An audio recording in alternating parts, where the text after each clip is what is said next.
Okay, so for today's story, I'm going to tell you about my coach, John. So my coach, John, used to always say that we have to trust our training. And I always had a hard time with that because I'm the type of person that will only believe that I'm capable of attaining my goal once it's been attained. So most of my PBs were actually run without a watch or when I wasn't looking at my watch. And now I realize that is probably because I let my mind get in the way most of the time when I did have my watch. Psychology is one of those things that a lot of mid-pack runners don't work on. It's not the only topic in today's book, but definitely one that can help you achieve your goals.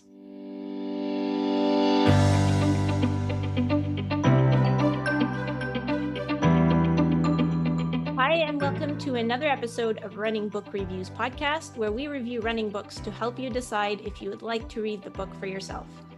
We hope that listening to us chat about running can help keep you motivated about your own running, or maybe inspire you to try something new.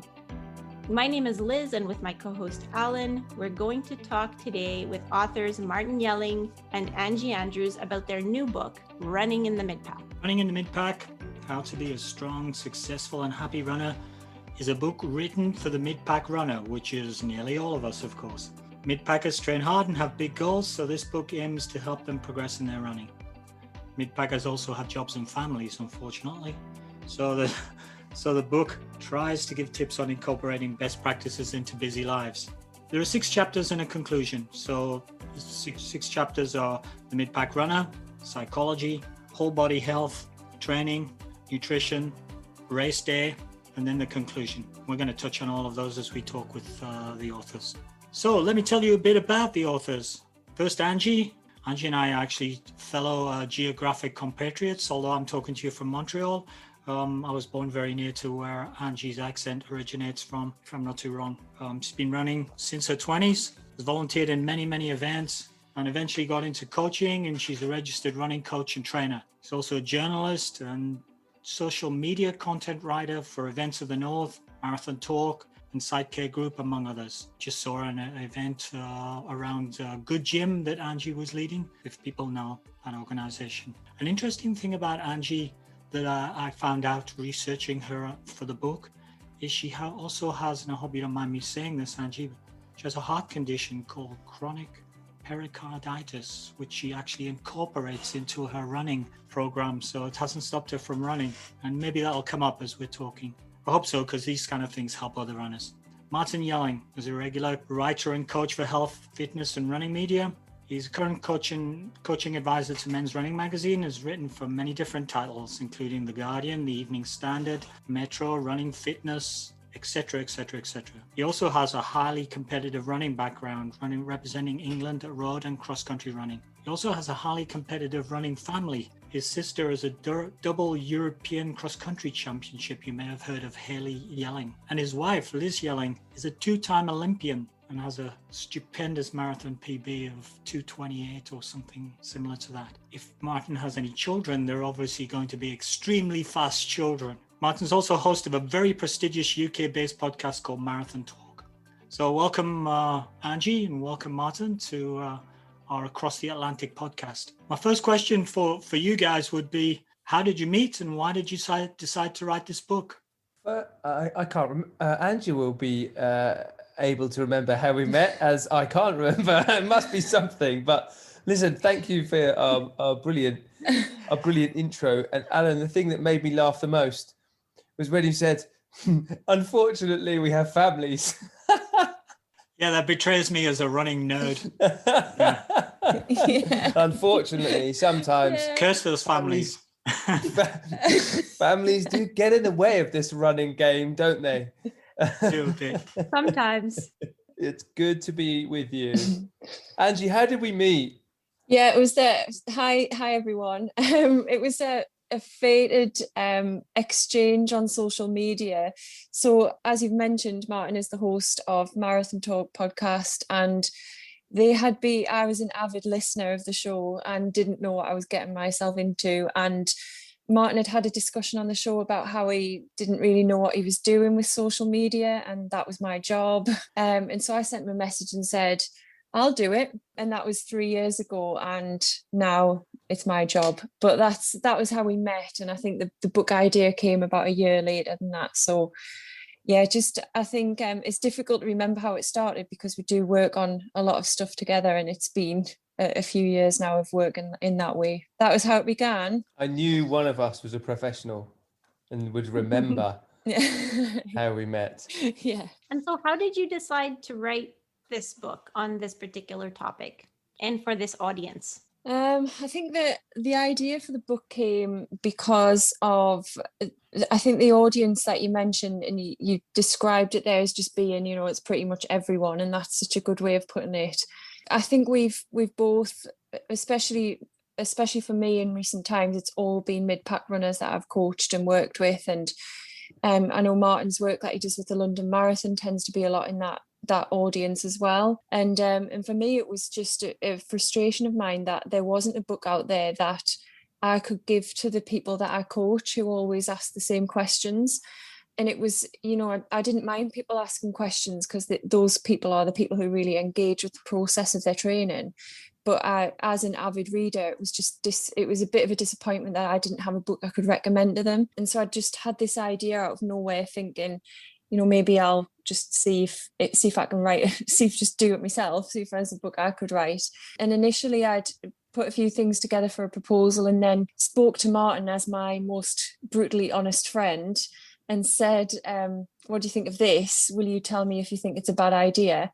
And he came back, and he'd been having a similar thought about putting something together, and had been approached in the past about doing something like this as well. And so the timing for us just seemed to hit at that point where, let's just do this thing together. And I remember, a late night sitting up and rehashing what had been a proposal for a publisher, and deciding that we were going to go for it together. So yeah, we never looked back, have we? In terms of mid-pack runners, you actually do try to, rather than just say it's for everybody, do you actually try to tell people what is a mid-pack runner? And there seem to be several species.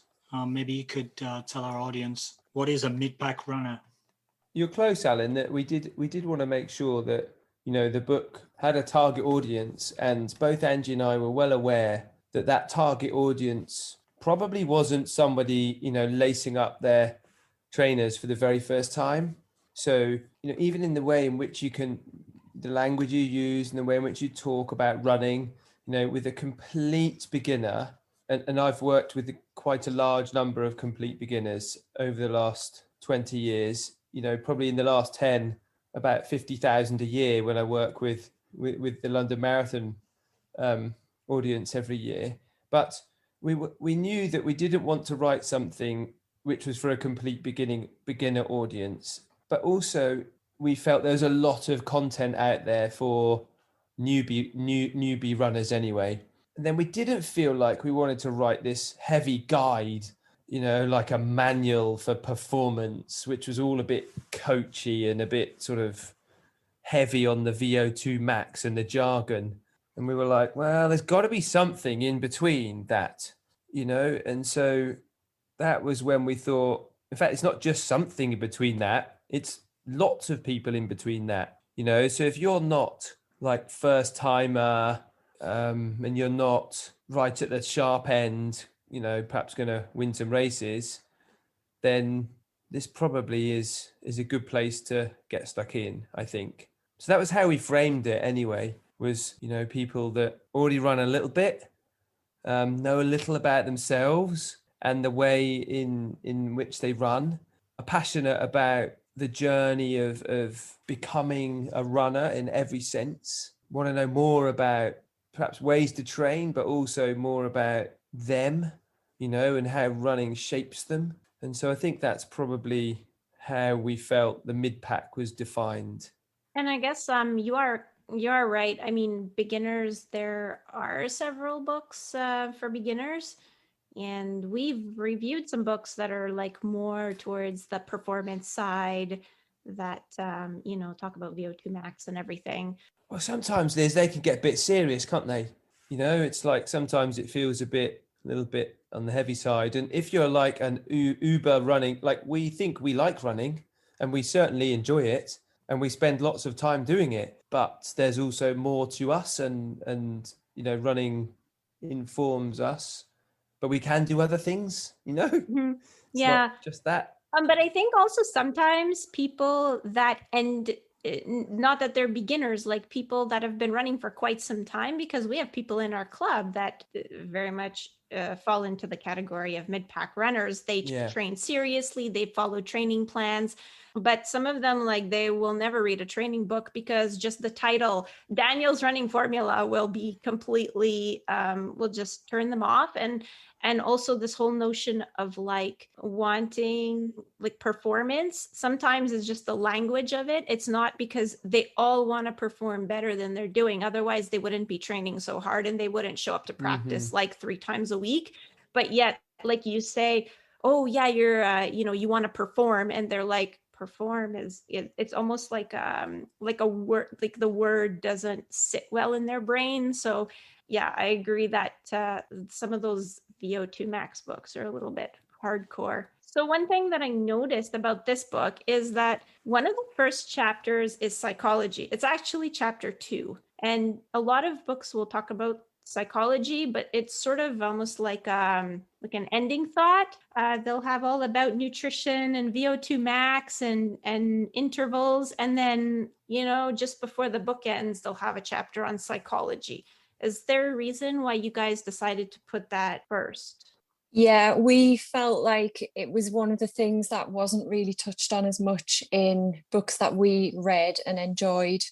And also, I think it's something that's quite overlooked in mid-pack running, definitely. I think one of the first discussions I ever had when we were researching this with Dr. Josie Perry, who advised us on a lot of the psychology chapter. She's a very successful sports psychologist, and she said a lot of mid-pack runners really struggle with the identity of actually calling themselves a runner, and they definitely wouldn't call themselves an athlete.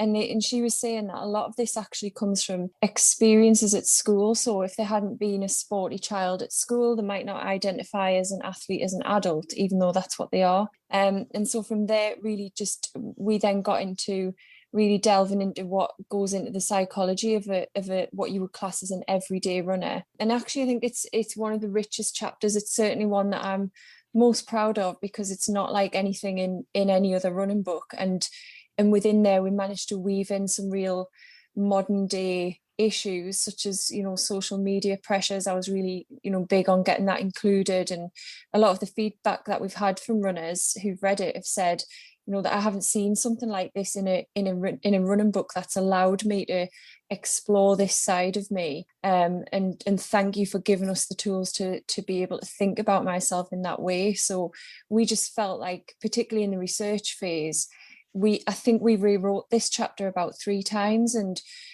to be honest, it could have been a whole book by itself, because we had so much good advice from people on it, and so many things that we thought were really pertinent to the mid-pack runner that we had to really keep chopping it down. So that's why it's one of the early ones, because we feel like it really frames the mindset of the rest of the book. One of the things that we have as a recurring theme when we talk with people and talk about our books and our running experience is the phrase that people say, well, yeah, I run, but I'm not a real runner. Which is exactly. Like everybody runs, but nobody's a real runner, which sort of betrays some sort of psychological process going on. And also we did, Liz and I have just started coaching what we call a 0 to hero program. Couch to 5K would be what most people would call it. Mm-hmm. And one of the things we said at the start is, in fact, the only thing that you have to bring that will guarantee your failure if you don't bring it and guarantee your success if you bring it is your own self-commitment. So when we saw like a psychology chapter right at the front, psychology is a big scientific word, but it's really a mindset type of thing. And, what's going on between your ears before you get it going on between your feet and the pavement. We thought that was pretty cool. It's also like, Alan, it's like sometimes I think people don't necessarily start, in the right way. And actually, when you drill down and you say to those people joining one of your groups, so why are you here? Often, that response, when you really start to think, why are you here? The answers they will give you when you get to the real reason why they're there are often so much more related to their emotional self and their psychological self than they are to the physical act of running. So what we know is that running is it can be such a gift in so many ways when you get engagement with it right. And so why not? Fundamentally, people are saying to you at the bottom of that question, I want to feel better about myself. Is that what you're saying? Yeah, in some ways, yeah, it's like what sits behind the reason that somebody wants to do their run, their running group with you. They want to do the running. They might start by saying, I've got a 5K in 4 months or whatever. But actually, what you soon realize when you start working with them is there's many layers to why they want to do it. And often that one isn't the most important, relevant, or most meaningful to them. And so we thought, well, why not start with that right off the bat? Because if you get those things right from the go, then you're more likely to enjoy the process of your running and the way in which you engage with it and the people that you share that journey with. Whereas if you get it wrong from the start, then it all becomes a bit of a pressure pot, and you end up like having uncomfortable experiences. You end up feeling frustrated when the group run off and leave you or whatever. It's like you don't run as fast as you think you want to, or you get disappointed with yourself, or you feel guilty because you didn't do a run. There's a myriad of different reasons why your run should be framed by your mental approach, your psychological approach to the running that you do. And if that's good and strong and stable as a foundation, then the physical stuff you can layer right on top of that. Whereas if you do it the other way around and you start banging out, the physical stuff first, then like these little psychological cracks appear, and before you know it, like your training's not going well, and you're beating yourself up over it. So we thought we'd start the other way around. What are the kind of problems or barriers or issues you see with people? I think a big one is, when we were writing this section, it really made me explore what I was thinking and doing as a runner as well. One of the major ones is around perfectionism, and it's very much tied often to performance-related outcomes. And so where, we were chatting before we started recording about the elusive 3-hour marathon, and people often will refer to that as a barrier. And so by saying, I really want to, and you didn't actually, Liz, but I really want to break the 3-hour barrier. And so they're using that language to themselves, that is a barrier, something that gets in the way. And so perfectionism often comes not just around race times, but around often even just training performances. So if they're going out and say, for example, they're going to do an easy run, they might be still looking for a certain number on their watch and then come back and feel rubbish if they haven't hit that. And also I think it can really tie in with people's enjoyment or lack of when they're racing, because they're just looking for that finish and they're not taking in anything along the way. And I mean that through the process of training as well. So perfectionism is a huge one, because I think if people don't identify themselves as a perfectionist in everyday life, then they might not see that they're doing that in their running. And that was something that I certainly explored when we wrote that as well, was that I'm definitely a perfectionist as a runner and not necessarily in everyday life. But yeah, perfectionism, I would say, is probably the biggest challenge in that chapter. I don't know whether you'd agree, Martin, because there's so much in that, but I do think that perfectionism is really where we had, really long discussions. Yeah, there's so much around confidence, motivation, anxiety and nerves. We start that chapter off by saying running can be brilliant, but it can, if you let it, really mess with your head. And of course, there's several key things there. Running can be brilliant, but if you let it, it can mess with your head. And so the whole focus and purpose of that chapter in the book is about saying, what can we teach you so you can harness the positive elements of running to help you run better when you need it the most. And so, in the example that Angie's given, like when you're, and many runners I've met certainly lean towards having performance-focused, perfectionist-orientated characteristics, and that manifests itself in various ways in their life. I count myself in that, so I'm not claiming to be any different, but often we can let that hold us back instead of take us forwards. Yeah, I identify strongly with that. I mean, I know somebody who a couple of weeks ago, at the end of the Strava week, they actually went out late on a Sunday night to run 200 meters down to the post box. Well, that's it. So that they could come top on the leaderboard of the mileage. Yeah, I can't believe you did that, Liz. Yeah. But look, a good example of that. So let me give you a really clear example of when one of the things Anji and I talk a lot about, and I've moved in my coaching in the last kind of 25 years around this a lot too. But I have a strong belief that you should understand the way in which you have full control over your running rather than your running have full control over you. And that sounds really simple, but actually it's much harder than you think. We've tried to get some of that across in this chapter, but also regularly throughout the book in ways in which you can use running to nourish you, to cultivate progress, to help you really find joy in what you do. And that's a constant thread in the book. But here's a really practical example. You want to run 10 miles that day. You go out and you end your run on 9.99 miles. Do you come in and call it a day at 9.99 miles? You're happy. If you were me, you would come in at 9.99 miles just because you like the symmetry of the numbers. But for other people, they may think, I'm just going to jog down the street for an extra 0.01 of a mile so I get a nice round 10. No, I don't always do that. And okay, sometimes it happens. Exactly. So you can see I get comments on my Strava profile, like, people's, what's that scary face on the, emoji that's like, what? You stopped at 9.78? That's just so wrong. We have a teammate like that. It's pretty funny. Sometimes Alan will look at his watch after the run and he'll be like, oh, look at that. 9.98. I'm just going to let this post to Strava. And I'm just the complete opposite and just don't even have an open Strava profile. So I'm just the complete, I really, really don't care.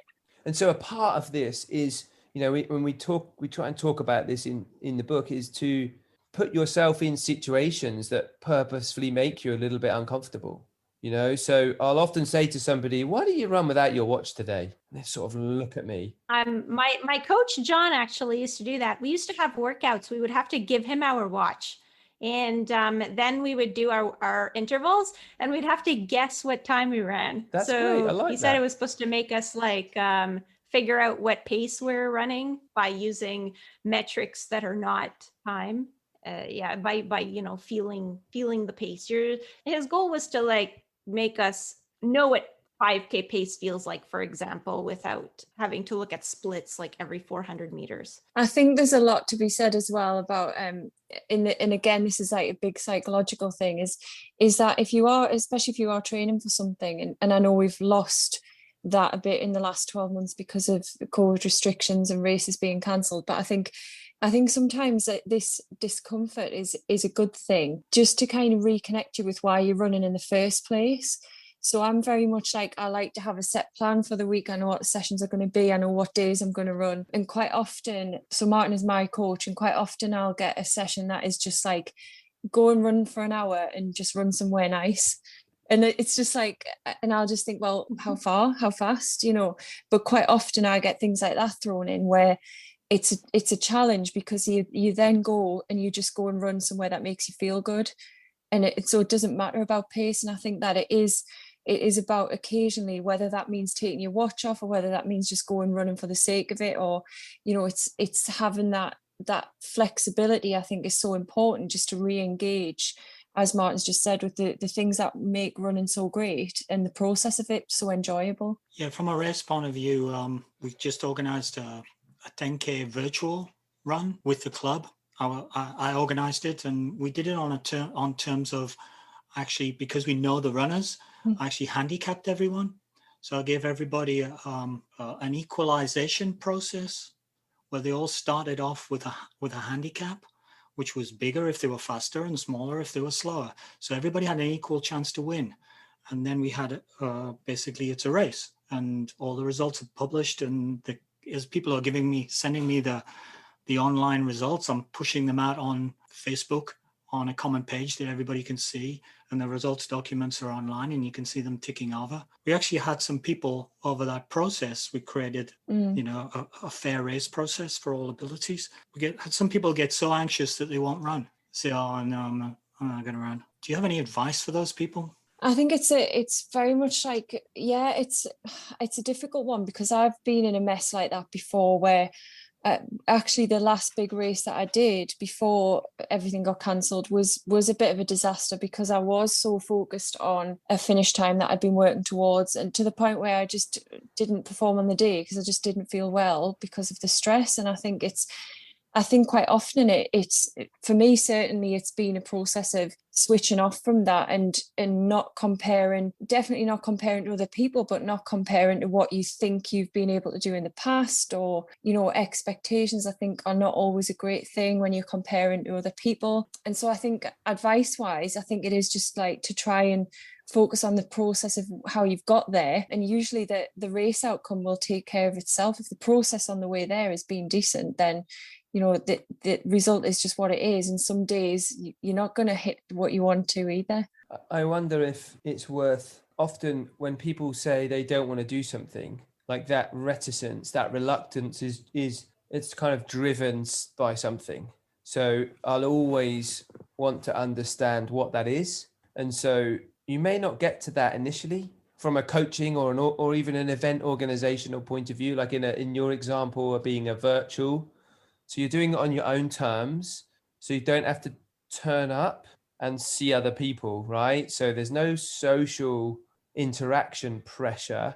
So look at Anji. Well, I'm just going to interrupt this interview because she has just swigged the biggest glass of wine. Look at that. That's like, you better keep this bit in, Alan. Like, that glass of wine was as big as her head. Can I just say, in my defense, it is Pepsi. It is not wine. I wouldn't be able to conduct this. Yeah. Just to say that in case I publish it. This is where Alan's just taken a drink and he says it's water when in fact it's gin and tonic. It's gin. So anyway, like I would be thinking, why, what is that reluctance? What's behind why that person doesn't want to go and do the run?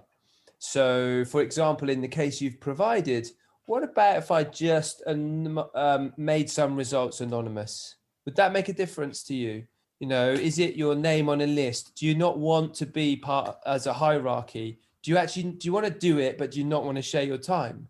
So what's causing your anxiety? And then how can I set that thing up so that you can participate? And then we'll gradually work on you realizing that isn't in fact an anxiety. So a classic example is, a new runner pulling up to a running group for the very first time, and they're doing a track session that night, and they haven't run on the track since they were 12 and they hated it then, and they like their anxiety and their fear and their apprehension, their nerves just go through the roof. And before you know it, the back of the car driving home again, disappointed with themselves and cross and upset that they didn't run on the track. When in reality, running on the track with a group of amazing, friendly runners is a really approachable, connected, encouraging, inspiring way to do the run. But your perception of what you're going to engage with is not the same as the reality of the experience of that engagement. And so that's what we have to deal with. And another real clear example, my wife, you mentioned, ran in 2 Olympic Games. She won a Commonwealth medal in the marathon. She went to something like 12 World Championships. She's competed, in stadiums with 90,000 people. She can do pressure, but it wasn't always like that.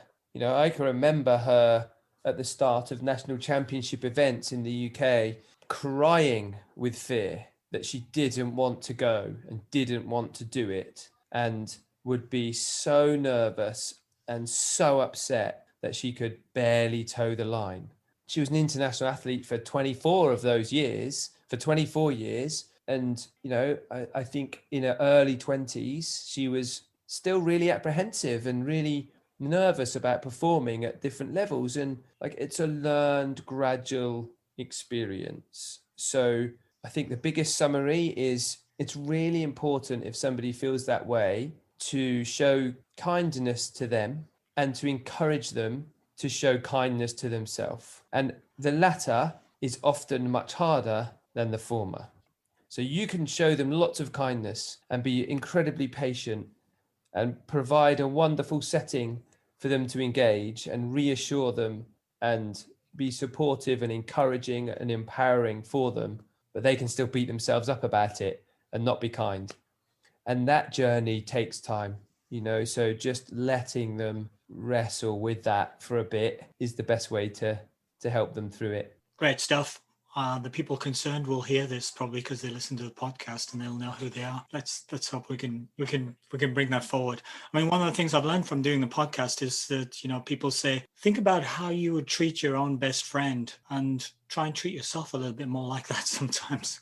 Well, people often treat their pets better than they treat themselves, right? Because how you treat yourself is not at all like how you would treat your best friends often. That's true. It's like self-care and looking after yourself, and I don't mean in a real fluffy way. I don't expect everyone to prance around in tie-dyed yoga pants all day long, but it's like, it is really important to know things about yourself to enable you to really get the most from your running, whether that is because you love running, because you get to see your friends and you want to be social and have some fun and enjoy it, or whether you want to run under 3 hours, for a marathon for the very first time, and you're willing to rinse yourself inside out to get it.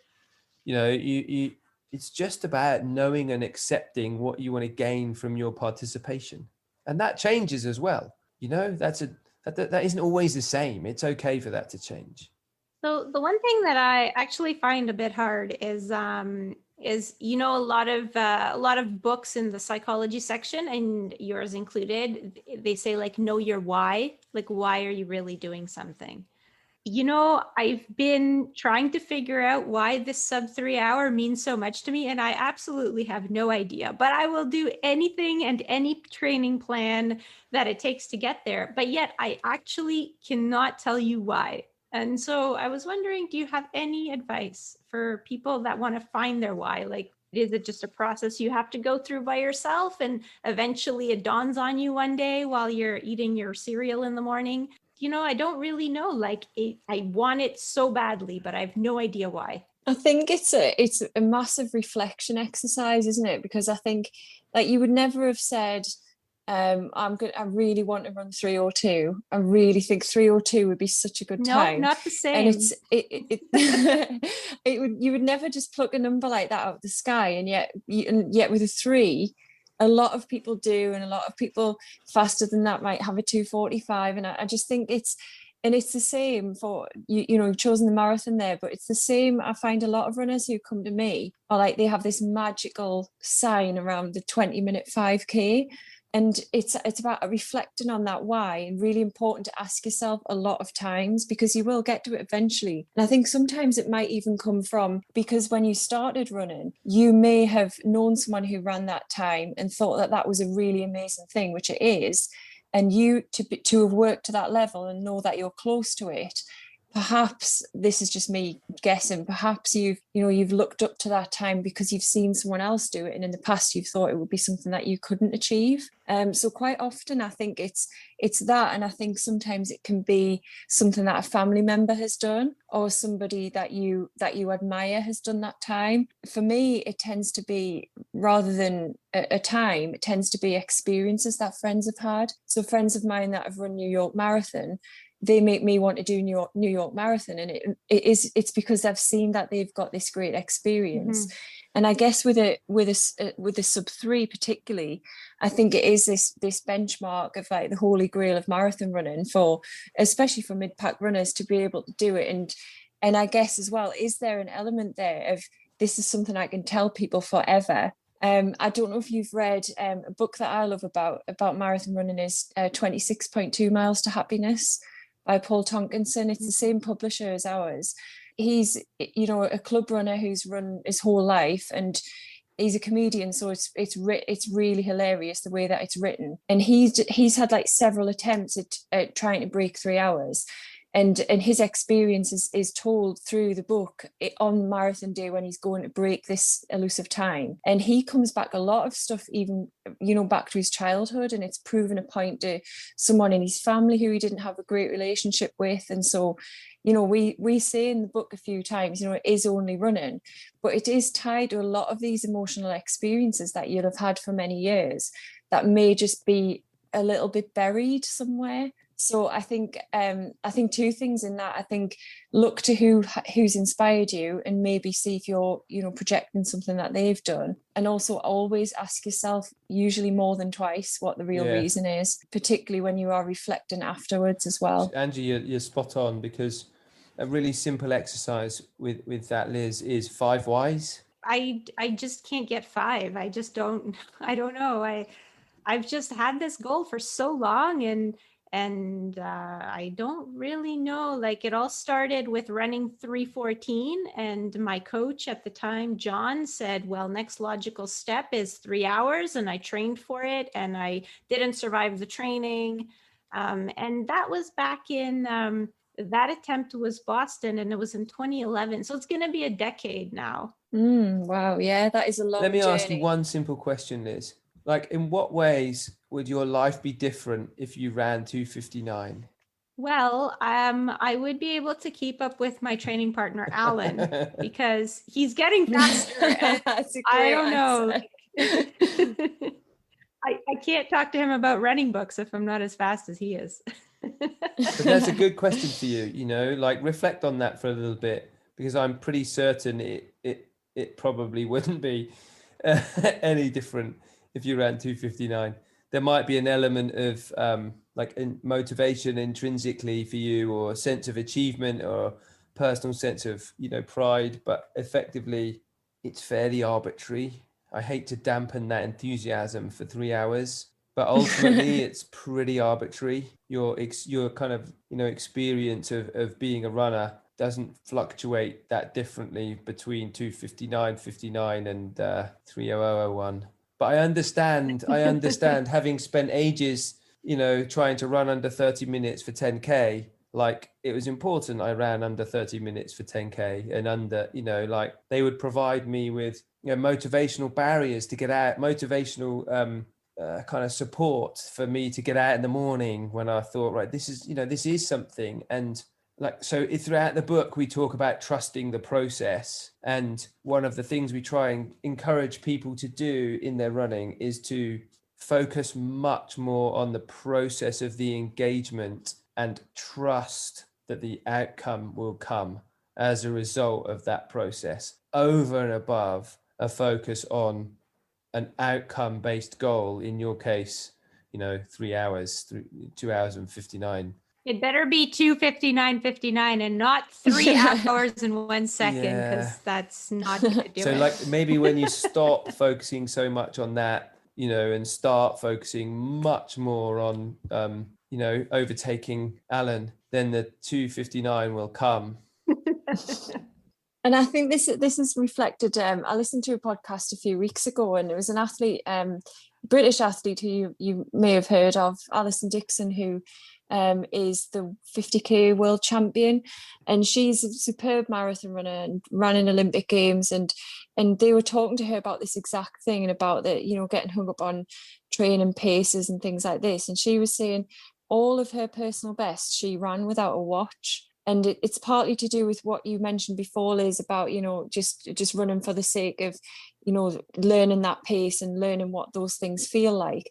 But also, I think removing the watch removes like an extra thing that is weighing you down along the way. And she was saying all of her best times were without a watch.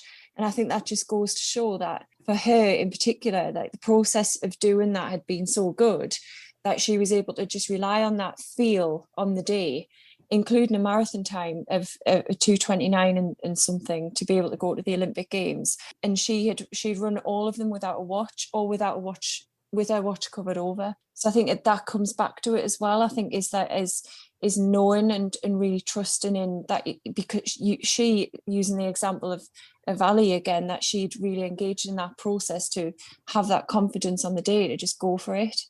Yeah, we've done podcast with Katie Arnold Oh yeah. for her book called Running Home, Mm.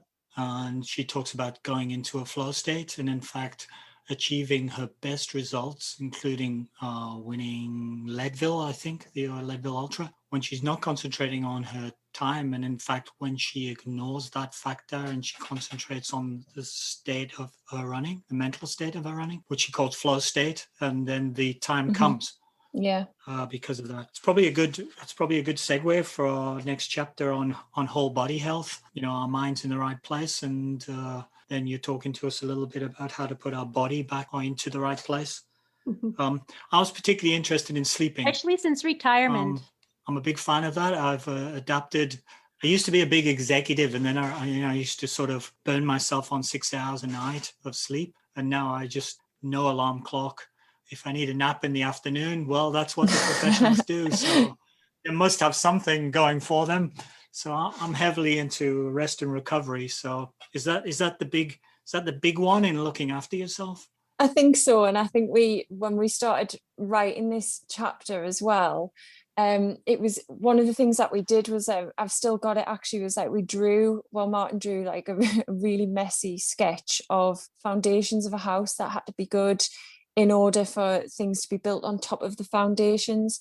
And we really looked at rest and recovery as being such an important part of these pillars being, you know, not wobbly, as we call them.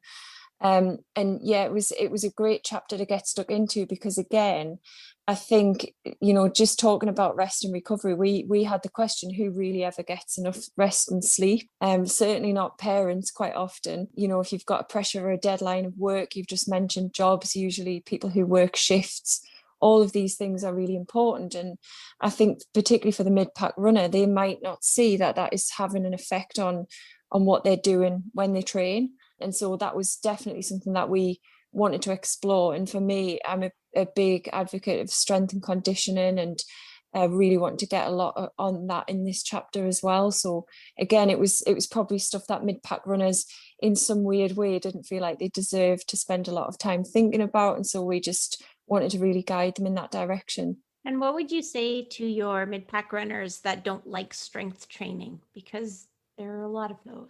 I'm just looking at Martin here on our call, because he's not a big strength and conditioning lover. I think that it's far better to look at strength and conditioning as something that is going to complement your running. And what's interesting was that we've just had the British Olympic marathon trials here in London on Friday last week, and the women's race winner is someone who probably does the lowest mileage of anyone in that lead group of women. I saw the race, so I actually do more miles than she does. So she's doing between 50 and 60 miles a week. She does at least 2 strength sessions. She has a focused stretching session, and she does lots of work on the bike. And there she's going to be going to the Olympic Games. And I think for me personally, I became a fan of strength and conditioning because I was constantly breaking down with injury, and I was learning a lot of exercises and a lot of, strength things that I could do just to run for longer. But also I just like the variation of stepping away from running. So I think for me, I would just recommend that runners incorporated it, because it is part of running, a bit like rest days. And so where we might not be fans of taking a day off, but it's knowing that that's when you're going to make the little marginal gains that you need in order to be able to race well. Thing is, though, Andrews, let's just put this out there. I see, and I'm like playing devil's advocate a little bit here. I agree that there's a definite place, and I've done strength and conditioning, and particularly like purposeful functional strength work myself. I don't do it as often as I would like, or as often as I should, and normally I break down when I don't do it. I prefer. Can you tell who did the research for this part of the book, by the way, guys? Can you just tell before he continues? Right, sorry, carry on. I prefer, like a more body weight approach than a weight-based approach, and I also prefer when it's specific to supporting the running that you're doing. So a practical example is like people that can't walk the following day because they've done 1,000 lunges because, they've just got it wrong. And so they can't run. So where the balance between looking after your body from a functional strength point of view and running how you want to is compromised, like something has to give somewhere. And I think that balance point is different for each individual. So some people will want to do a little bit more conditioning and strength work, and they'll be responders to it, and it will help their running. And other people will use it as maintenance, and other people will use it as injury prevention.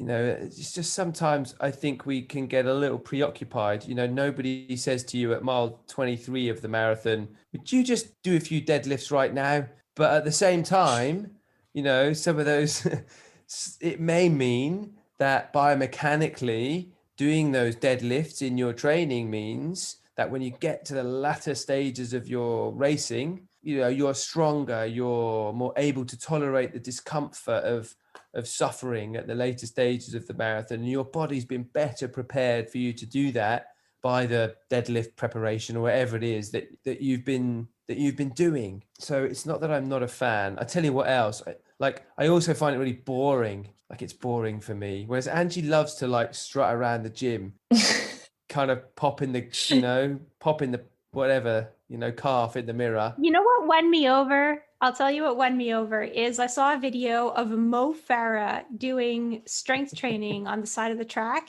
And he's this skinny little guy, and he was deadlifting this giant barbell with God knows how much weight on each side. And I was like, wow, I guess that's what makes him the 10,000 meter champion. I think what it was for me was my and this, we actually included this in the book in the end, was my sports therapist said to me, Angie, if you did every exercise I've given you as rehab over the years, you wouldn't even have time to go to work because you'd just be doing that every day. And I think for me it was like the inclusion of firstly asking a strength coach for some advice and getting a program put together which was very specific to me, but also building that in so that became something where I could step away from me being the runner and into the gym to do something that I knew was going to go hand in hand. So it wasn't just like this global, pointless, strutting around the gym exercise. It was something that I knew was going to prevent things. So one of my issues was a lot. I had 7 stress fractures in 2.5 years. And so it was strengthening those areas where things kept breaking down. And touch wood, I haven't had a stress fracture in a number of years. And so I think it's learning that everyone has some sort of weak spot. And we talk about how to look for that in the book as well. And exactly what Martin was saying, it's not about doing something that isn't enjoyable either. It's about building that in and knowing that it has a purpose, even if that is to just drop and do some deadlifts in the marathon. But can I just say, didn't you do press-ups when you did Comrades? Yeah, I'm pretty sure you did. Yeah. So what was the purpose of that? I don't know, but we did 50 press-ups. I think it was 50. It might have been 100 It was 50 times 2, wasn't it? So no, we did 50 press-ups every. We did them on the start line, then we did them at intervals in Comrades, and then we did them on the finish line. So doing 50 press-ups on the finish line of Comrades was just a little bit silly. But that was nothing to do with preparation. It was just madness. I can't even remember why Tom and myself, the podcast marathon talk that I've done for the last kind of 10 or 11 years was set up with Tom, who's now the COO of Parkrun. And yeah, we did some press-ups. I think perhaps we just wanted some variation. The Comrades is not hard enough, or I think to answer Liz's question is if people don't do any strength training, they should probably do some and consider doing some. And if they don't like it and they need persuading, don't call Martin, call Angie. Yeah, speak to me. Yeah. Or watch Mo Farah. Yes. Watch Mo Farah's strength training. Exactly. Yeah, exactly. And then watch him run the 5,000 and the 10,000 on track. That'll persuade you. Yeah, he's not a mid-pack runner though, is he really? No, he's not. But why True. not gain inspiration from his experience? So I guess we can actually lead off of that with just sort of a bit of a general question. Do you think that elite running is sometimes not compatible with overall well-being? Oh, that's a good one. Martin, I think you're best placed to answer this. Okay, so the answer to that for me is really simple. It's definitely not compatible with overall well-being, is my view. I think it wasn't the view I took when I was striving and living in an environment of high performance, which I did for many years myself, but also, with many athletes I lived and trained with across the world for quite some time. And you normalize what is not normal behavior because you don't realize the best of your potential through mediocre application, or through a balanced approach. Inherently, it's not balanced. Inherently, it's problematic because you're asking to stretch yourself, and do things which for your overall well-being are probably not that advisable. And so you put you place your performance benefit for whatever reason above the value of that. And I know lots of elite athletes who behaved in ways that they look back on in hindsight and say, I wonder why I did those things. And these might be Olympic gold medalists, world champions, world record holders, that put their bodies through regimes, and their bodies and their minds and their friends and their families, and not just their own physical commitment, but their emotional commitment, their life commitment for the pursuit of excellence. They may well, so is that healthy for their overall body health? Potentially, potentially not. Like, would I not do all of those? Would I do that again? Yeah, probably, but it's not especially normal or healthy in a number of ways. So certainly that's one of the reasons why I think athletes perhaps struggle to transition into normal life. And I say that kind of knowing that there's no real normal life, and I'm not expecting people to fit into any kind of sense of what it means to be normal, because I'm happy for people to exist in worlds that they like, but at the same time, sometimes elite athletes do struggle to stop behaving in the ways that they used to behave to capture the best in their performance. And that can cause problems for them in either work or relationships, or social connections. It's that kind of learned set of behavior that isn't that healthy. And when you implant it in the rest of the world doesn't think like that. That's why you were Olympic champion or Ironman world champion or whatever you were, that's why you ran 2:59, not 3:01. No, I don't mean that, of course.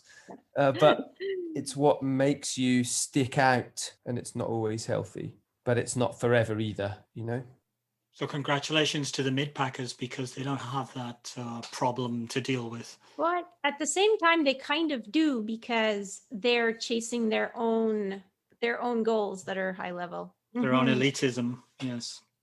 And I think as well, I think that the other thing with the Midpack is that a lot of, we touch on this in the opening chapters, a lot of Midpack runners, will have friends, partners, relationships, training groups that all think like we do. And sometimes it takes an outsider to say that sometimes what you're doing isn't a normal thing to do. Like, I remember training for my first marathon and speaking, my brother is not sporty at all. My brother is a musician. I'm the only person in the family who runs. And I remember speaking to my brother when I was marathon training, and I'd said how I'd been for a 14-mile run that day. And he said, 14 miles, it's Sunday, I don't even drive that far on a Sunday. And it's comments like that where you kind of have that snap into, that this is just our reality. And so some of our habits are not seen as normal behavior to other people, but because quite often Midpack runners will have, I'm married to another Midpack runner, our friends and relationships are all very tied into running or athletics in some way. Like the first thing, like my best friend, when she had her little girl, the first thing was like, yes, I've got somewhere I'm going to take the junior park run with me on Sunday. And it's like, she would never have thought about thinking in that way, but for me that was a normal thought process. And so I think that there are definite crossovers between some elite behaviors into the mid-pack as well, for sure, definitely. And there's nothing wrong with striving. It's only wrong, I feel, when it becomes harmful. And what happens is you don't see when it's becoming harmful. So, let's take obsessive behavior. Often you don't see it when it's harmful, right? So obsessive behavior could be around control over your training. Like running the extra 200 meters around the car park so that you can get your even kilometers. Or the frequency of your miles, or like making sure there's a certain number in your weekly tracker of distance, like suddenly before you know it, behavior which doesn't feel obsessive to you can be obsessive, which when that starts to become harmful to either you or relationships around you, for me personally, that would seem to be an indicator that this is not of benefit to you or your running or your life in general. But it's sometimes really difficult to see that when you're on the inside of you, and like Anji said, sometimes you need people with empathy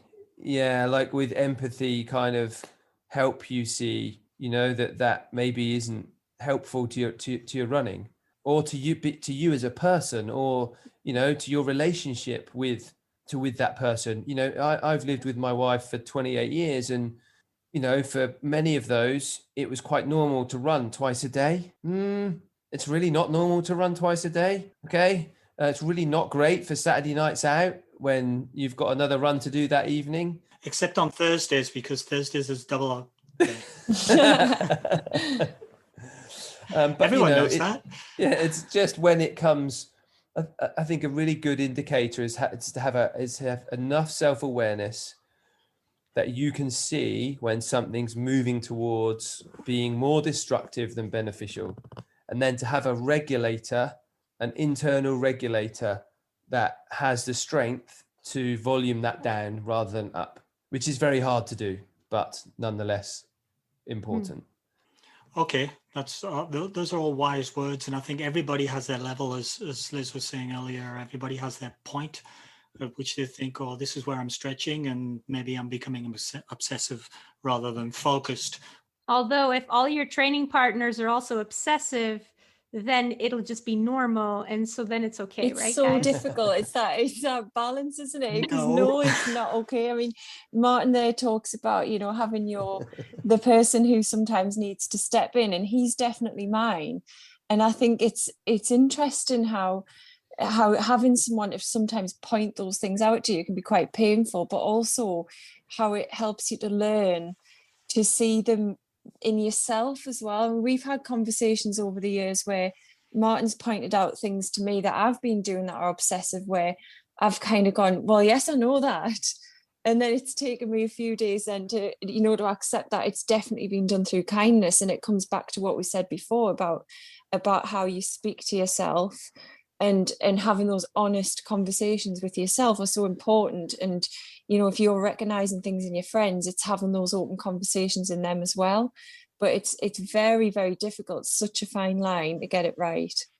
I guess that's one reason why it's good to have a coach or a club or other people around. Definitely, yeah. Talking about coaches and that, maybe we should talk a little bit about training, because you talked about mentality and self-care a lot.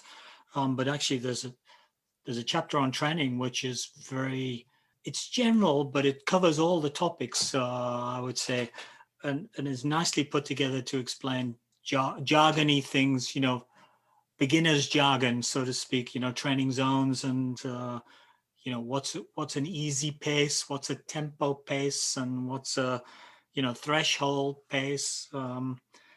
And people have probably just already listened to our advanced marathoning podcast, so where I was launching straight into all the jargon with some other authors, Peter Fitzinger. Maybe I could just really indicate that all the training is there, and ask you guys to talk to us a little bit about your favorite training exercises, because you do talk about that a little bit. 6 times 3 minutes. What are your favorites, and kind of why, I guess? I found this chapter a little bit tricky to streamline. It could have been massive. It could have been the whole book. And I think I was coming at it very much as just someone who is a big fan of marathons and marathon training, and not just write about that. And we really streamlined it into distances, but also exactly as you've just described, Alan, was talking about the jargon, not just for beginners, but for people who got into bad habits.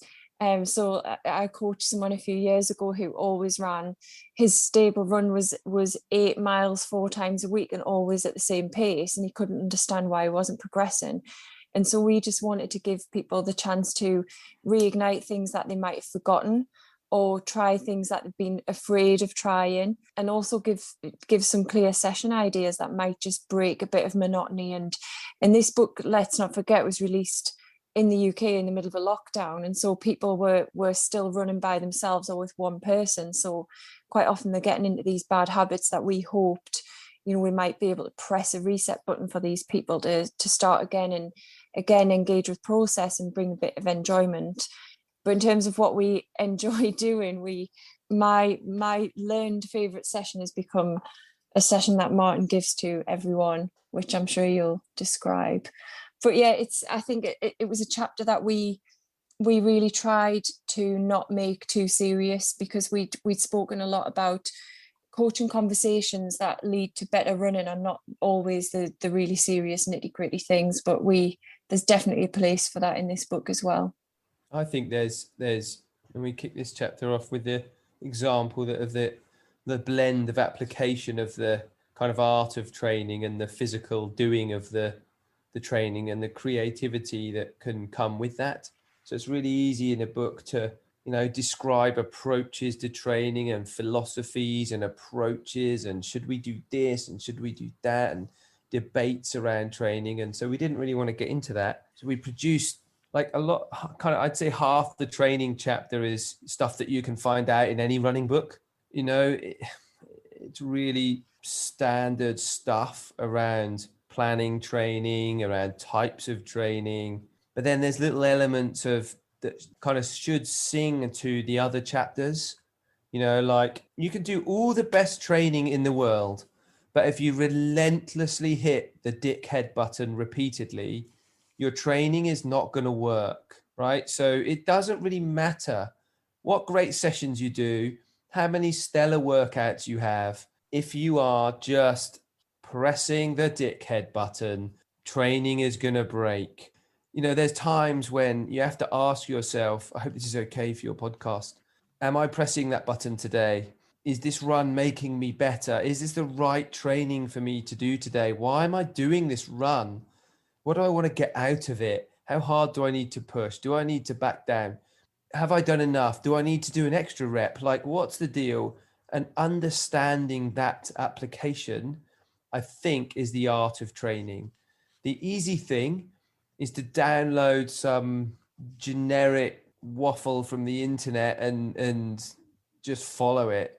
The difficult thing is to filter through the nonsense and be able to apply that to you, and that's much harder to do, which is why it's a fairly surface scratch around whether you want to go faster, whether you want to run a little quicker. We could write a whole book on running faster 10Ks, or there's hardly anything in this book on marathon running.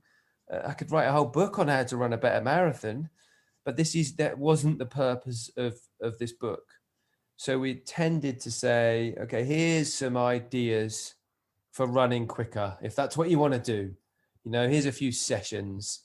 And one of those sessions, which I harp on relentlessly about, is the benefits of like threshold running, particularly a very simple session, which is, I can't claim it to be mine at all, but it's 6 times 3 minutes at a decent tempo pace. So best pace for each 3 minutes.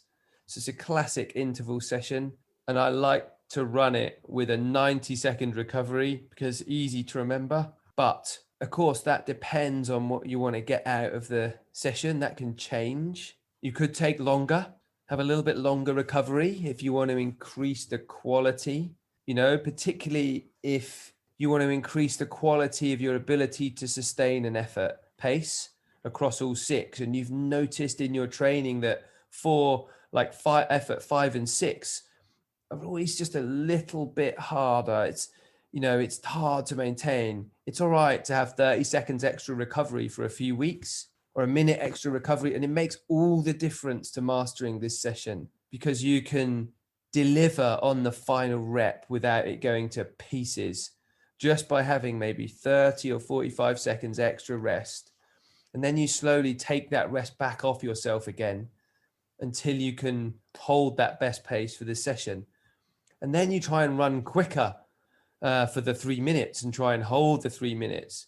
So it's a really very varied session. It's a really simple session. It's really good for any of the distances that we go through. So like, a half miler, 800 meter or miler could do this session. A marathon runner could do this session. It's really versatile, but really simple. Did we put that in our 10K program that we've just built? I think we had 3 minutes. If not, we have to steal it and put it in. We'll put the asterisk Martin may have advised. Yeah, it's really difficult to run as well. Like one of the things I think about training sessions in particular is that you learn to run them well. So they should be done, they should be done again. We had our coach gave us something like that. I think it was exactly that, with 90 seconds rest. And I remember, because usually he'll tend to give us like maybe too much rest, or maybe he wants us to go faster. And this one I remember was 90 seconds, because it was like, wow, that 90 seconds goes by really fast. Mm-hmm. I used to like the days when you didn't have it programmed in your watch, and then you could go, okay, now it's rest time. So I have to look, okay, I'll stop my 90 seconds now. You've already had 5 or 6 seconds. Yeah. Yep. You have me to thank. I taught you how to program that in your watch, and now, well, you have no choice but to follow the workout. I guess after the workout comes the taper, which you actually address more in the race day chapter. But you had mentioned that it's better to maintain the frequency of your runs and decrease the volume of the runs, rather than, because what a lot of people will do is they'll decrease, and I'll say that like based on our experience with our club, like sometimes people will just run like 3 days before the marathon, when usually they run like 6 days a week.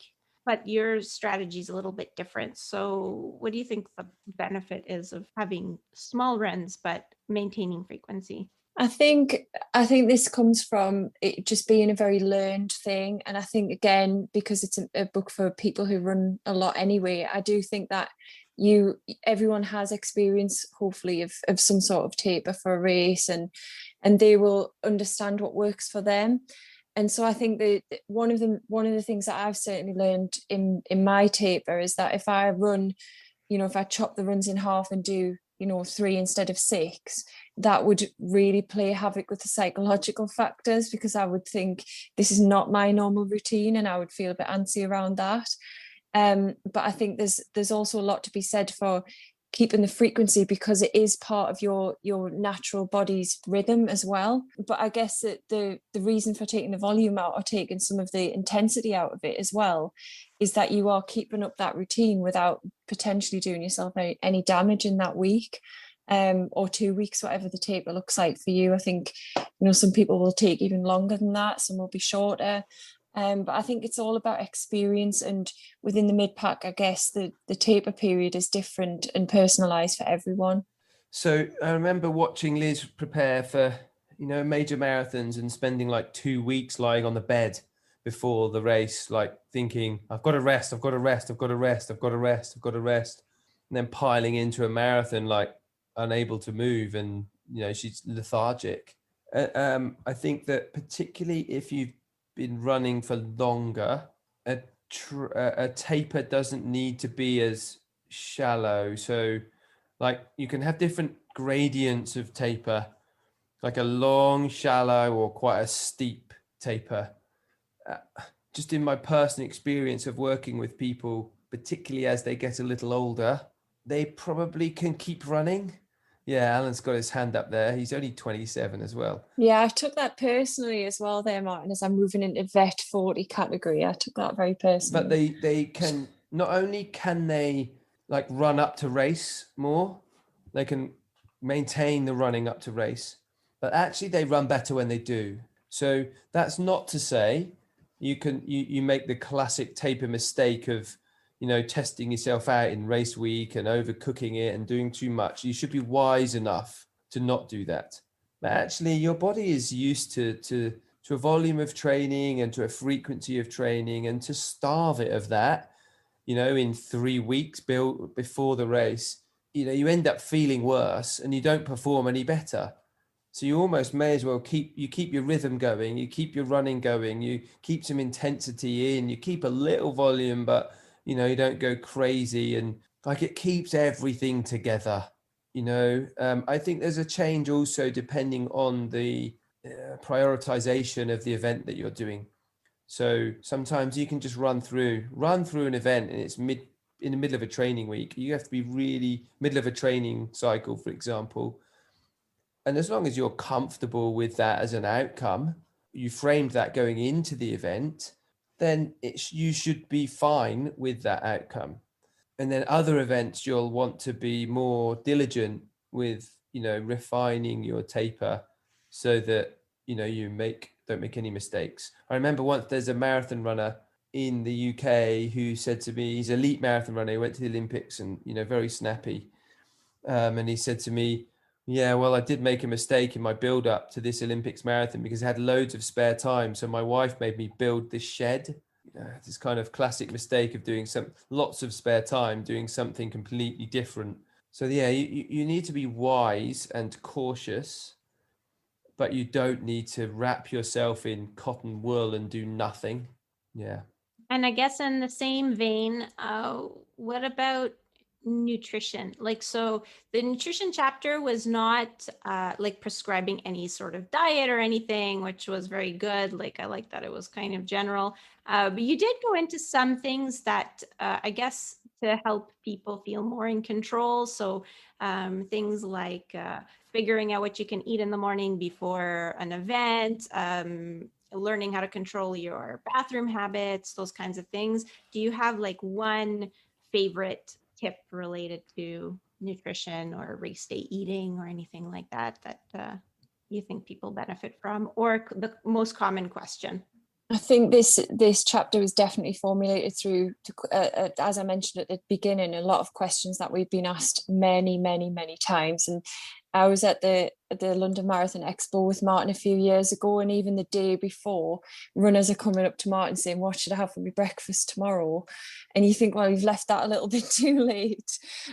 So I think that the major thing, that the first piece of advice I would say is personalize it. It absolutely has to work for you. My husband runs ultramarathon distance and he has a cast iron stomach because of that. So he can just tolerate anything. And I've run a marathon with him and he'll collect gels from people at the side of the road and take them and be fine, where I can take something on that I've practiced for 6 weeks and it might still disagree with me. So everyone is different. And one of the runners I spoke to in preparation for this chapter had actually trained his body, again, an ultramarathon runner, into being able to eat porridge out of a pot while he was moving at pace. And so that definitely comes from practice. That's not something that he's done that one day and it's just worked. So personalize and practice are the two things with nutrition, because you know what works for you might not work for someone else. And it's just a very learned thing. And I think regardless of the distance that you're running, your nutrition plays such an important part that it is something that if you're looking particularly for a result, it should be something that's really practiced and tried and learned. And yes, by all means, take advice from people and get ideas of things that you can try from people. But I certainly wouldn't recommend rocking up the day before a marathon and asking someone what they should be eating the next day. Yeah, and there's a few, you raised some really good questions in that, Liz, in that I'm going to be really transparent, because in that chapter we do touch on some difficult areas for lots of runners, and you use the word control, and that's something that we're very cautious about around developing a healthy relationship with food. And that, because that's something that runners should have. And we know that often it cannot be the case. And so we want to encourage people that run regularly to have a really enthusiastic and enjoyable relationship with eating great food, you know, with amazing people doing things they love. That's really relevant because we talk about in why that can be a problem for performance, for running, for training. And so we'd always be saying, okay, let's start with making sure that you understand what a healthy relationship with the food that you eat is, you know, and that's such an important foundation for everything in the book. Training, you know, every chapter, psychology, like no one chapter, although we're dealing with them individually, no one is really distinct from the other. You know, they all overlap with each other. And so the nutrition chapter is really important, although we couldn't go into much depth in any of those issues. You know, learning what is best for you from a food point of view is really important. Very personal, very trial and retrial. You know, I could never eat. When I was running on the track, I used to leave like 2 or 3 hours, not eat anything for a good 2 or 3 hours before I ran, you know, and I used to think, right, I mustn't eat, I'm going to get a stitch, I wouldn't eat for hours. Now I can eat like pizza and chips in the middle of a run. You know, it's completely different. Okay. And then do 50 press-ups. But the intensity of my running and my goals are, of course, slightly different. But, you know, understanding you and your personal needs is a really important part of that nutrition. There's so much rubbish to wade through in nutrition and health, particularly. You know, like lately we see lots of, almost like in Canada, but in the UK, there's lots of mixed messages around the notion of being healthy and fuel for exercise and health, you know. And personally, for me, it's, you know, like real food, as basic it can get, made if you make it, that's good. You know, if it comes in a packet and you can't read what's on it, the ingredients, that's probably not so good. That's about it, really. Yeah, so I'm glad you kind of highlighted that, because yeah, by control, I guess it was the wrong choice of words. It was more like, you know, you guys are trying to give actionable tips on things that people can try and do and look out for. But yeah, I'm happy that you highlighted about having a healthy relationship with food, because we, you know, in the running media, there are some high-profile athletes in the US that came out about how they were weighed in public and with their track clubs and things like that. I've never really been exposed to that kind of thing, but it's there's so many stories now. Food's an enjoyable thing, so it's one way, if you get it right, of putting the joy into your process. You know, one thing that is a theme that you bring in the book, and many people have taught us, I think, through our podcasting process, is you need to establish or learn to love the process in terms of running. You're going to be doing it a lot. You may or may not get good results at the end, but if you love the process, the good result at the end is just the cherry on the cake. Whereas if you don't love the process, the good run or not at the end is the cherry on the pile of garbage that you've had to suffer. So you really need to love the process. So I would ask you, do you have any tips for people to help them to love their running process better? And point two, in writing the book, did that affect your appreciation of the running process in terms of your why or your learning or your general appreciation for running? I'll start with the second part of that, Alan, and I'll let Martin explain about process better than me. Certainly writing the book made me reflect on what I'm like as a runner and probably what I'm like as an athlete to coach as well. I think I'd already begun a journey of really starting to be more reflective as a runner and to look back on the things that brought me joy and do them more. And I don't know whether that's just like a byproduct of getting a little bit older as well, that you do kind of look for this joy a bit more. And as I've just alluded to, I'm 40 in a few weeks, and I think that it's certainly for me reaching that age and thinking my performances are probably going to, your best performances are behind me, so what can running give me instead now? That shift definitely was something that I explored through the writing process. But also I think, and again, I think I mentioned this at the start, was like, we wanted this to be a book that if it was somebody who'd run, I don't know, for 20 years could pick it up and just be reminded of something. That certainly was something that came to me. And again, a lot of this was through even just things like the nutrition chapter, was getting back and researching things that you just let slide. And I don't even think it's bad habits. I just think it's lack of time to do anything about it for some people as well. So certainly for me as a runner, I think writing was something that really made me more reflective, and hopefully in time will make me a better runner as well. That's a snappy answer. Very good. Well, I was waiting for you to add your bit on process, Martin. So very reflective. I've so reflective that I can't remember the question from Alan. Tell me again, Alan. What can you give mid-pack runners to increase their love of the process of training or running? For me, I think, using myself as an example, my relationship with running has changed. I'm like a little older than you, I think, Alan. I'm coming up 50. I'm 50 next year. I'm 62. Whoa, you look good for that, Alan. Thanks. So yeah, 50 next year. And, I'm lucky that running has served me in seasons, and I continue to explore, how and discover the different ways it can serve me as I move through those seasons.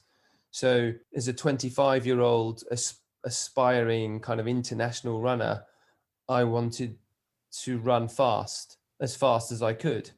As a 50-year-old, I still enjoy running as fast as I can, and I still enjoy putting myself through that, but it's nothing like 25 years ago, and it never will be, and neither am I bothered nor motivated by that. So I think what I would encourage people to understand what they want from running for where they are right now. And when you understand that, it makes that pursuit of process a little bit easier, because you know what you need. You know what you need. So I'll often say to people when they're running, what do you need from this run today? And it might be they need a head clearer. It might mean they need to go and do an easy run with some friends and talk about something that's been bothering them that day. They might need a session. It's like, how is running going to help you today? And when you think about process of running, engaging with process of running, you need to put that in relation to where you are with running in your season at that moment. And so, as Anji described, being really reflective on that is really helpful. Ask yourself, where am I with my running, and what do I want to gain from it? And then, I think there's a secondary part to that, and it's be patient. Don't worry about being patient. It's okay to be patient. Sometimes you'll need to be patient, and that's good. That's certainly a lesson that I learned. If I have a cold now, my wife will laugh at me, but I'm not so bothered about whether I run. Sometimes I'll run with a little bit of a cold. Sometimes I won't. When I was training really hard, I'd be eating garlic and onion sandwiches to make sure I could run, to try and push the cold away. Nobody would come near me for weeks. It's like, quick, bring me some crushed garlic and 5 onions. That gets rid of a cold, doesn't it? Nailing the echinacea and vitamin C, and it's like, well, now I'm a bit more patient. It'll come. Be patient, be kind, wait. The process, allow the process to happen. I think that that might be a good way to start wrapping up, so that you guys can actually get some sleep, which is very important for recovery. If you want to get rid of that cold, then go for a run tomorrow. I'm swimming in the sea in 6 hours. I need to be ready to go. Yeah, you're right. Oh my goodness, in 6 hours. So I guess what's next for you guys? That's $1 million question, Liz.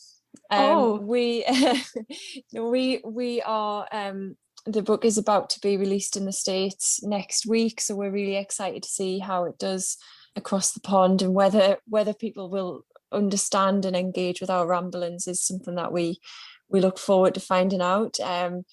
Obviously in the UK, the shops are not open here until the 12th of April, so no one's been able to actually physically go into a bookshop yet and pick our book up, so we're looking forward to doing that, and just to catching up physically together as well. I mean, because of the situation that we've had, that everyone's had of being isolated, Martin and I are at separate, completely different ends of the country, and so just to be able to catch up together in person, I think is something I'm really looking forward to doing. But I think in the future we do have some aspirations to continue to write together, and maybe there's something bubbling over that we might work together on again in the future. But I think for now it's a process thing for us, and I think it's just enjoying where we're at with this book and enjoying people's responses to it.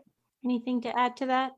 I don't think so. Like, what's next? I don't know. I mean, there's lots going on in running, and there's lots going on outside of running for both of us. So, I'm excited about a few other projects. Storm Breaks, a young children's charity that I founded a few years ago, and that's taking up a lot of time, and it's doing something really good, and it uses movement to support kids' mental health. So I'm hoping that's going to be a continued part of focus for the next few years too. There's always something new in running as well. Something will come along. Mm-hmm. And I guess if people want to get in touch with you or contact you or exchange with you over the book, or they can find you on social media or at your yeah, Angie's personal training telephone sites. number is 076.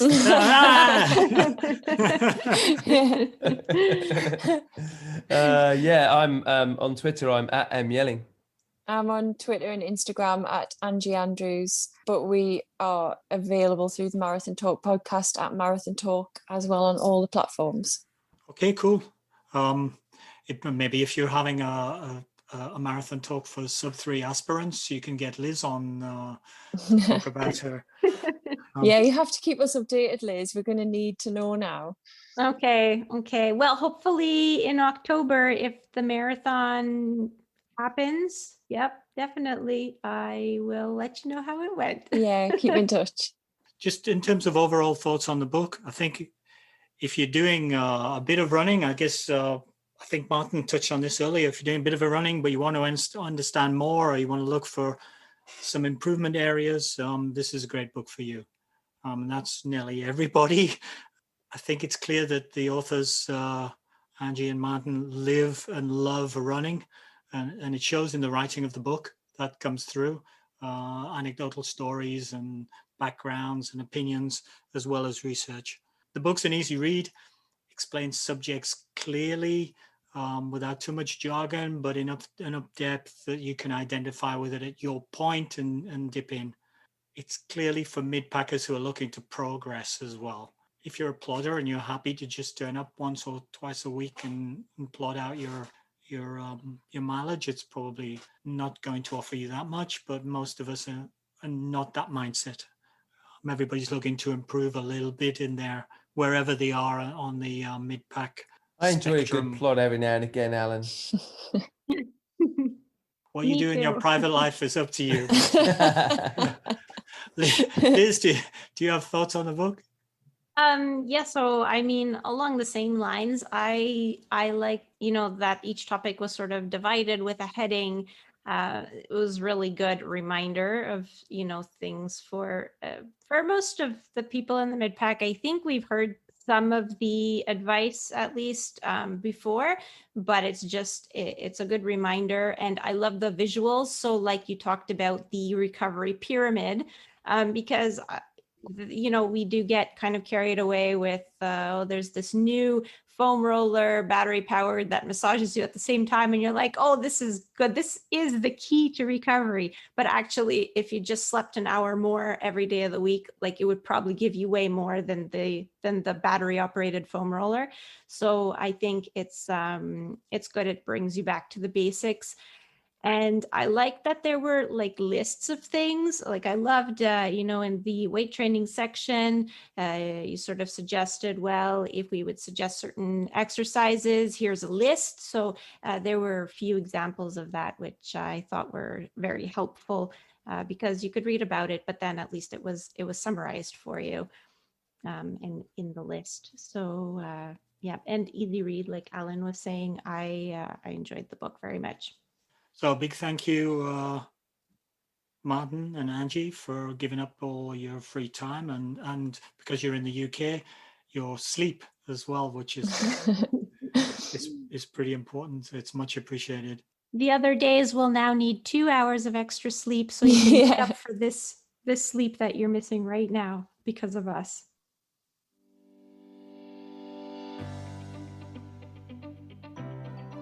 Thank you for listening to another episode of Running Book Reviews.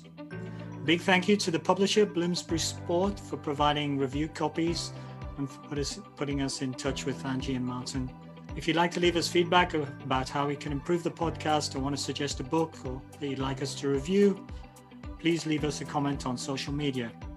We are Running Book Reviews on Facebook and Instagram, and on Twitter we are reviews_running.